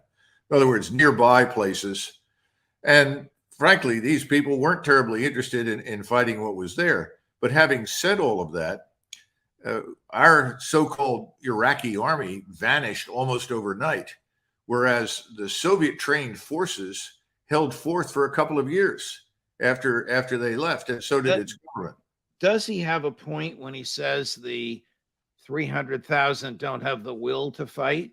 Or No. are these 300,000? I mean, what are we talking about? Are we talking about like National Guard guys who have jobs during the week and they train 1 weekend a month and two weeks a summer like here? Or are we talking about hardened professionals? Well, first of all, unlike most of your National Guardsmen in the United States, all of these 300,000 have served inside the Russian army. They That's have very been important. on active duty. Yeah. And anywheres from 3 to 8 years. And so what they've been going through is essentially updating their training, updating them on the various modernization programs, the equipment that's available. And they've been training for winter fighting. And they've been training very, very hard. The other thing is, I don't think this man really understands anything about Russians or Ukrainians. First of all, we all know Ukrainians are tough. I grew up with them, and I know their war record. They've always been very, very fine soldiers. That's not open to debate. But it doesn't matter how good you are when you're up against overwhelming firepower and you take enormous losses, which is what's happened. On the Russian side, anybody who thinks the Russians are weak is crazy. In fact, I would say these 300,000 are not only enthusiastic about going to Ukraine, I think they have enormous backing at home inside Russia. All the words on the atrocities committed by Ukrainian forces against Russian troops have filtered out to the population, despite the fact that the Putin government has tried to clamp down on it and suppress it, largely because they're afraid of what this anger could produce in Russia against Ukraine. I totally disagree with his entire assessment. Okay. In the midst of all of this, President Emmanuel Macron of France has weighed in. Here's what he said. I think it was on New Year's Eve. France will continue to help Ukraine, quote, without fail, and quote, until victory itself. We will build a just and durable peace together. Count on France and count on Europe. Is he talking about troops? What is he talking about, as you understand this? Or is this just political pabulum for the French press? I think it's a combination of all the above. He's also made comments about finding a way forward that's not going to involve compelling Russia to give up all of its gains. He's already said publicly, we can't expect the Russians to give up Crimea. And he said we should have pressed ahead in the Minsk agreements and done a better job with Luhansk and Donetsk and so forth. I think it depends on which audience he's talking to and when you hear him. All right. Here's General Stoltenberg, the commander of NATO. I call on allies to do more. It is in all our security interest to make sure Ukraine prevails and Russian President Vladimir Putin, he mentions him by name, does not win. This is pretty direct and in your face, Secretary General of NATO to President of Russia, isn't it, Colonel? Well, let's stop and think about what he's just said. How many times did you hear FDR or any of the leading lights in the U.S. military or the government during World War II complain about the failure of the British or the Soviets to do enough? This is a trick question. Yeah. Never. All right? Right. That's nonsense. We never made those kinds of comments because they were in the fight long before we were, and they were heavily engaged. We were giving them everything we could to keep them engaged until we could bring force to bear against them. My point is, if this were a successful operation, a successful war effort, you wouldn't be begging your allies to do more. The truth of the matter is that Europeans overwhelmingly want nothing to do with this war, and their governments know it. Is there military significance to what Secretary General Stoltenberg said? Does he command troops? Can he order troops in? Stoltenberg is a mouthpiece for whomever governs Washington, for whomever is president of the United States, whatever the administration is. He says and does what Washington tells him to. And he can snap his fingers, he can crack his whip, but you can't create armies and forces out of nothing. It takes a long time to put people into organizations, into formations, train them, equip them. This is not something you do quickly. Frankly speaking, that's why we've been waiting for several months now, watching the Ukrainians impale themselves on Russian defenses, because the Russians are doing exactly that. They're getting ready all of these massive military formations to attack. So what if we start going down the list? And the French army is designed to conduct safaris in North Africa. The British army is smaller and less capable. You know, the United States Marine Corps is larger and better equipped and better organized to fight than most of the European forces. The Poles are now bringing up, we think, 200,000 men. I'm told they've already got 90,000 mobilized, and they're trying to get them ready so that they can build their army up, presumably to defend Poland. But I worry about other things, as we know. Well, General, I am very concerned about Poland. You and I have discussed this. You know this better than almost anybody. There's 90,000 Poles on active duty. There's 40,000 Americans intermingling and training with them. They are just they are just west of the Poland-Ukraine border. Now you tell me that this crazy president of Poland, who thinks that somehow Crimea is going to go back to Ukraine when this is over, is about to add 250,000 more troops. Oh, absolutely. That's where the hair trigger could occur, in my view, that would start World War III. What do you think? Well, here's the other thing. The Poles see themselves as a great nation that has been deprived of its opportunity to be great. They were great 400 years ago. They were powerful in Europe, the largest state in Europe, the most powerful military force in Europe 400, 500 years ago. They would really like to be that again. And so when you listen carefully to the Poles and you watch their television, they're talking about expanding Poland to regain control of territories they once governed. That's not necessarily a NATO objective.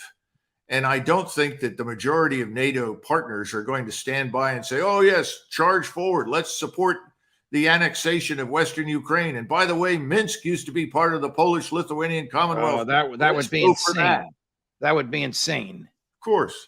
So the Poles are not playing with a full deck in strategic terms right now. And we're doing nothing to rein them in. On the contrary, we're encouraging them.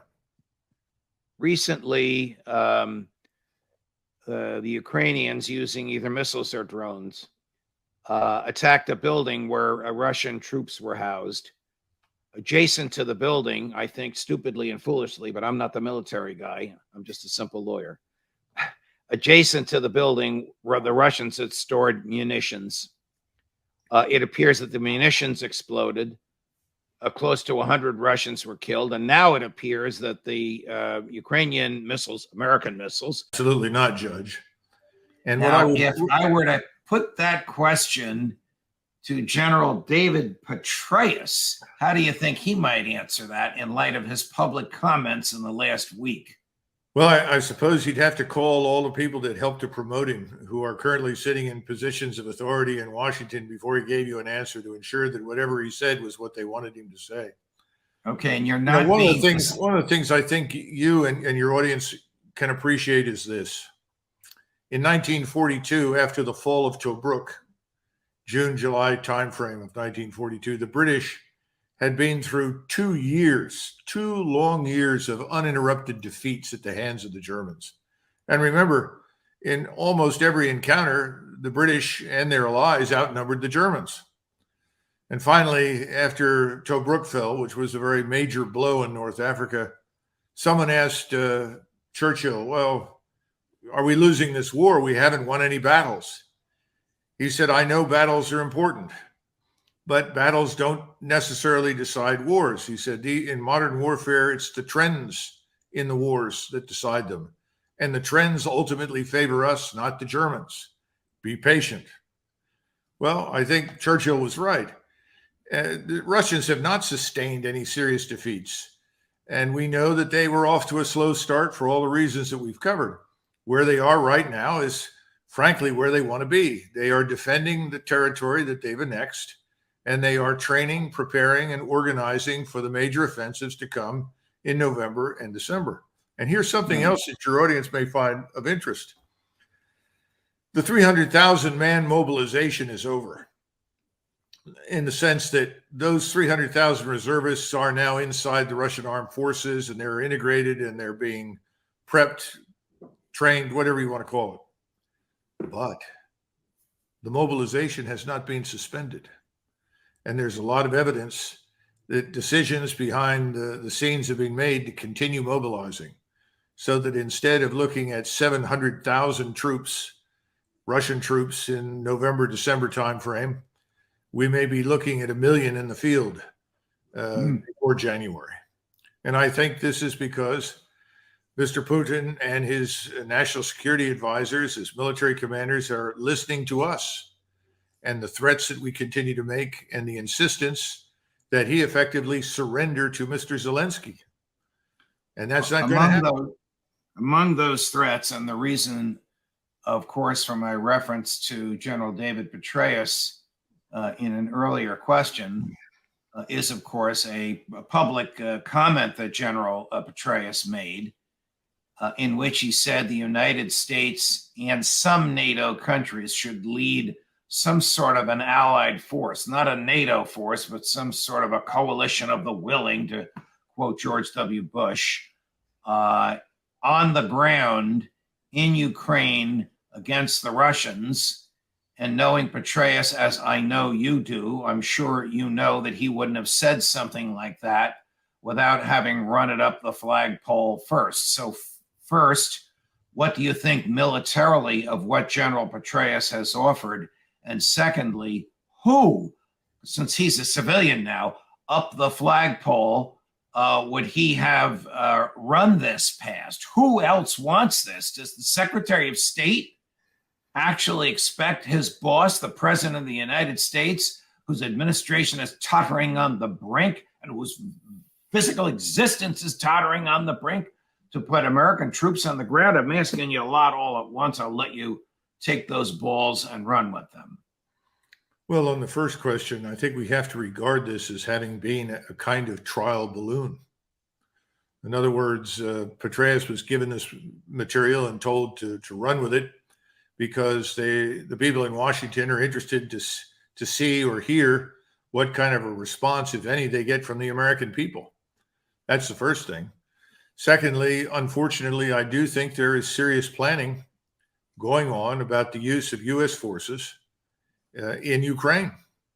I think it's very dangerous. I think it's ill-conceived, but it's going on. Third, the mention of a coalition of the willing is a dead giveaway, because NATO is not united on this issue. Most people in Europe are not interested in being dragged into a war with Russia. So when you ask the question, what is this coalition of the willing? Well, are we going to get some Romanian troops, Polish troops, perhaps, maybe some Lithuanians? It's hard to tell. Anybody else prepared to show up? I don't know how many British troops they can expect to get. I don't think the British could field 10 to 15,000 troops in any period of time that would be competent on the battlefield. The French, they're already overextended in Africa. So I don't know who else we're talking about. So this coalition of the willing, as it's termed, is another indicator. And then finally, why are we talking about this at all, Judge? Right. Why? Because the Ukraine- globalists, because in the State Department want to put Putin out of business, and they think they can do it. First, it's because Ukraine is devastated. It's losing. It's on the brink of extinction. The counterattacks that we saw over the last several months, it started out with 30, 40, 50,000 troops, then declined to perhaps 10,000, 12,000. They declined further to 3,000 to 5,000. And recently we've seen battalion-sized units, 500, 600, 700, actually trying to probe and walk through Russian defenses. They're running out of manpower that can fight. And in fact, the information I have is that the Polish soldiers in Ukrainian uniform, and we don't know how many there are. I've heard lots of estimates all the way up to and a little bit above 10,000. And then the so-called Foreign Legion that Ukraine has fielded, which may number 5,000 to 7,000 or less. Again, we don't know. That those formations are the only formations with any stomach for a serious attack in a major fight. So that's the other point. Now, finally, to go to yours, yes, Judge, we have people in Washington who want a direct confrontation with Russia because they believe they can bully Russia. They believe they can compel the Russians to submit, that Mr. Zelensky can show up and accept their surrender. It's bizarre. There's no evidence for it. It's dangerous. It's stupid. But yes, they are there. And I think that characterizes the thinking at the top of the administration. So Zelensky, who was all over the place in the media for 7 or 8 months, really hasn't made, two observations, hasn't made very many public appearances in the past month. So I offer to you the thought that maybe he knows that what you're saying is truthful and his days are numbered. The other observation I want to make is the storied American 101st Airborne is in Europe for the first time since World War II. They're in Romania. What are they doing in Romania? Well, according to the reports, there are about 5,000 of them. This is a mix of light infantry and UH-60 aircraft. I don't know if they have a battalion of H-64D attack helicopters with them, but they're supposedly working with Romanian forces. Again, this looks like one wing or one leg of the coalition of the willing. Then the rest of the division is up in Poland, which is several hundred miles north. And there are all sorts of rumors on the internet, and people are saying, oh, well, they're going to fly in to Odessa and set up a blocking position to prevent the Russians from moving on Odessa. And they'll be reinforced. Okay, I find it hard to believe that we would be quite that stupid, because Odessa is very definitely on the menu for the Russians. It's a Russian city, a Russian-speaking city. It's never been Ukrainian. And they are going to retake it, just as they're going to retake Kharkov for the same reasons. And that's probably where they would stop normally. But if this happens, I don't think the outcome will be a positive one for the United States and its coalition of the willing. And then, of course, the question is, if we sustain heavy casualties and we are seen as losing, are we then going to turn to nuclear weapons? Because as I've said repeatedly on this thing, I have never seen any interest on the Russian side in the use of a nuclear weapon. I've seen nothing to indicate it. The statements that have been made were always made in response to us, response to anyone who questioned whether the Russians would respond if they were attacked with a nuclear weapon. And they made it very clear that they will. And this is the problem with this limited nuclear war business. But I think now the danger is we could walk into this. And as I tried to point out in that short 1,000-word op-ed, we're not ready. This is sort of get set and go in whether you're ready or not. And we're not ready. The infrastructure isn't there. The tons of ammunition are not on hand. The force sizes don't make any sense. I mean, we keep saying, well, the Russians were stupid when they went in, they made all these mistakes. Well, the Russians at least went in there with a goal of not killing fellow Orthodox Slavs. That was a goal. Didn't want to kill them. All right, that didn't quite work out as they'd hoped. But now we're talking about going in, and we have no such guidelines or constraints, but we don't have the forces. And we're now saying, well, the Russians are building forces. Well, there's a reason for that. This place is the size of Texas. If you don't have several 100,000 troops, you're not going to be able to dominate it. How are we going to do this? I think it's insane. Something else that you alluded to in your fascinating 1,000-word op-ed to which you just made reference was the War Powers Resolution. In my view, a profoundly unconstitutional piece of legislation, but it's never been tested in the courts. And it means that we could all wake up some morning to find Joe Biden on television saying, by the way, last night, 50,000 American troops entered the fray in the Ukraine war, and there's nothing the Congress or anybody could do about it for 90 days. Then he reports on it, and they can stay another 90 days. Then he needs congressional approval. But for half a year, for 180 days, he has, in my view, the constitutional power that Madison and company expressly reserved for the Congress in his own hands. He can choose the target and wage the war, which makes him a prince. Madison was adamant about separating war-making power from war-waging power, but this terrible piece of legislation, which President Nixon vetoed because he thought it crimped his style rather than expanding his power, another argument for another time, gives Joe Biden that authority. Is this something we have to fear, that we wake up some morning and find out that while we all slept, 50,000 uniformed American troops, I'm just throwing that number out, entered the Ukraine-Russian war? Yes. I think it's a real possibility now, much more so than any kind of nuclear exchange. I still do not believe that anyone in the White House is deranged enough to even consider such a thing. But I do think that this is a possibility. How much is it? 90%, 80%, 60%? I don't know. But I do know that after I'd written that op-ed piece, I received an awful lot of information from people on the inside telling me that I was dead right and on target, and then beginning to tell me the kinds of things that were under consideration. So yes, I think it's a possibility. Now, if we go back to this whole business, let's face it, certainly since FDR, I think we've lived in a world of presidential government. And that's one of the tragedies of the United States. We were founded as Agreed. There's no question about that the presidency, no matter who occupies it, whether it's Jimmy Carter or Ronald Reagan, or Harry Truman or Barack Obama, the presidency has expanded almost to the point of dictatorial powers. That George W. Bush and his successors all claim that somehow they can kill people. I mean, these are claims that even to FDR would have sounded alien. But I have heard nothing other than from you and our colleagues who've been critical of General Petraeus from his statement. Now, you say it may have been a trial balloon. Were they expecting tub thumping in support of it? Or were they expecting silence because no one wants to be the first one behind Petraeus to say it's time to put American troops in harm's way? I think they're most interested to see if there is any public reaction.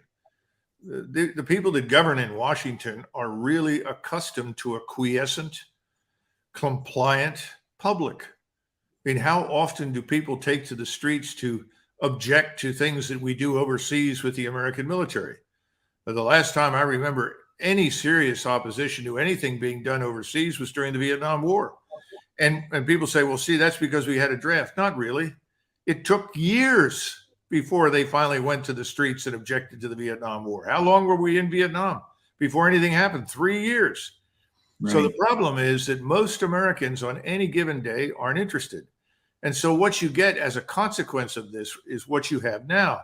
Right now, we have people at the top of this administration who are behaving like 3-year-old children who have found out that there are these things called electrical sockets, and they've got forks, and they're shoving forks into the electrical socket to see what happens. Well, one of them is going to be electrocuted, to be sure. Probably will be shocked by it at the least. That's where we are. That's what this idea of going into Ukraine is. It's dangerously stupid. You are pushing the fork into the electrical outlet. Let's get back to the status of things on the ground. One of our viewers asks, isn't it true that Russia has lost territory? And if so, why? That is, lost territory that it had previously conquered and acquired. Well, the only place that they have lost territory, as I understand it, that is significant in terms of square mileage was up near Kharkov. And that was an area where they only had 2,000 paramilitary police stiffened by some paratroopers. And they just said, look, this is wide open, flat terrain. It's not worth it. We can come back here whenever we want to. And they pulled out. The Ukrainians were then subject to punishing artillery, rocket fire, missiles, airstrikes, and lost 40% of the force that went in there. Now, over the last several weeks, we've had these little maneuvers, little attacks that for a while pushed forward, were then driven back. And what has been going on just within the last 24 hours is another one of those. But the real focus has been Kherson, which is critical to the Russians and critical to the Ukrainians. And the Ukrainians have been expending every effort they can to try and gain control of it. They haven't. And they haven't driven the Russians off the bridgehead that they have west of the Dnieper River. And I keep hearing people report that. So I always go back and check. And what we have seen is Russian civilians were understandably evacuated. That's a good thing. We don't want them to be killed, just as the Ukrainians ought to evacuate Ukrainian civilians to avoid their deaths. But there has been no massive withdrawal of Russian forces anywhere. And I would simply suggest that these modest gains here or there have generally been reversed. And if they haven't been reversed, it's because there's no urgency to do so. And remember, behind these front lines right now, most Americans don't know this, there are groups of Russian forces with the best equipment available of between 50 and 80,000 men training behind these lines down in southern Ukraine, also behind the lines up in western Russia or eastern Ukraine, and then up in Belarus. So it looks like we see the evidence for three major axes as a minimum emerging, involving hundreds of thousands of troops on the attack. That's their focus. They're not worried about a few kilometers here or there of open, flat terrain. What is, if you know, what is life like in the formerly Ukrainian areas now under Russian control? Is this like when the Nazis entered Paris and somehow the SS was working with the Paris police, and somehow the SS found compliant French politicians to run the machinery of city government? So who runs government? Who runs the schools? And is there day-to-day normal life and commercial activities going on in these four regions that a year ago were subject to Kyiv and now are subject to Moscow? Well, the areas that they're currently under Russian control have been given huge quantities of food, medicine, humanitarian assistance, which was badly needed. And there are large numbers of engineering organizations down there trying to rebuild many of the towns and villages and farms and so forth that were destroyed in the war. Since most of the people consider themselves to be Russian, I have not seen evidence for any friction, nor has any really been reported. And that includes reports by foreign journalists who are not Russians. So I don't think you can compare that with the Second World War. I mean, if we were talking about what was it like to be Polish, White Russian, or Ukrainian when the Soviet armies entered these countries as liberators, I can tell you from personal experience in large areas, people wanted the Germans to come back within 24 hours. So that's not what we're dealing with. This is a very different setting. And that's why reaching back to World War II all the time is a serious mistake. This is a very different set of circumstances. Beyond that, I can't report in any detail because I haven't been there. How do you expect the winter will go? Next week is November, and soon heat will be a very serious problem, not just for the troops, but for people in their homes in Kyiv. Well, unless Greta Thunberg can stop the onset of winter, I think it's going to be damn cold. And in that part of the world, having been in that part of the world, it's very cold in the winter. It's not. Well, how about Berlin and Munich? How about major cities in Germany? Well, of course, but those areas are going to get colder first. Remember, these are flat, open steppe, vast fields. So you don't have anything that holds in the heat. In other words, the cities are it. And most of the things that lie between the major cities are tiny villages.